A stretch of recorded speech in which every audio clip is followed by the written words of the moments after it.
ঋণ কেমন জানেন? ওই যে এখন মানুষ ঋণ নিচ্ছে 1 কোটি টাকা ব্যাংক থেকে, 2 কোটি টাকা ব্যাংক থেকে, হ্যাঁ, কত বছর, 10 বছরের জন্য, 20 বছরের জন্য বাড়ি করছে, তাই না?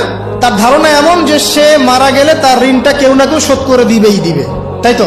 আর আল্লাহর রসুল কি বলছেন দেখেন, একজন মারা গেছেন, নবী সাল্লাল্লাহু আলাইহি ওয়াসাল্লামের সময় একজন মারা গেছেন। তো নবী করিম সাল্লাল্লাহু আলাইহি ওয়াসাল্লাম বলছেন, এই ব্যক্তির কি কোনো ঋণ আছে? একজন সাহাবী বলেন, হ্যাঁ ইয়া রাসূলুল্লাহ, তো ঋণ আছে। নবীজি বললেন, তোমরা ওর জানাজা পড়ো, আমাকে ডেকো না। তোমরা ওর জানাজা পড়ে নাও, আমি জানাজা পড়তে চাচ্ছি না। আমি এখন কেমন করে আপনাকে বুঝাবো ঋণ কত ভয়ঙ্কর জিনিস? আপনি যে ব্যাংক থেকে 3-4 কোটি টাকার লোন নিয়ে রাখছেন, লাখ লাখ টাকা লোন নিয়ে বসে আছেন, দিব্যি সুখে বসে আছেন, এমন চিন্তায় যে আপনার মৌত হবে না। আর নবী সাল্লাল্লাহু আলাইহি ওয়াসাল্লাম সময়ে একজন মারা যাচ্ছেন, তিনি বলছেন তোমরা জানাজা পড়ে নাও, আমি জানাজা পড়তে চাচ্ছি না। মানে ঋণগ্রস্ত ব্যক্তির জানাজাও তিনি পড়তেন না। তারপরে একজন এসে বললেন, ইয়া রাসূলুল্লাহ, আমি তার ঋণ শোধ করে দিব, তার যা ঋণ আছে আমি শোধ করে দিব। তখন নবী এসে জানাজা পড়লেন সাল্লাল্লাহু আলাইহি ওয়াসাল্লাম। তো আপনার এই কোটি কোটি টাকা ঋণ শোধ করার লোক তো রেডি আছে নাকি?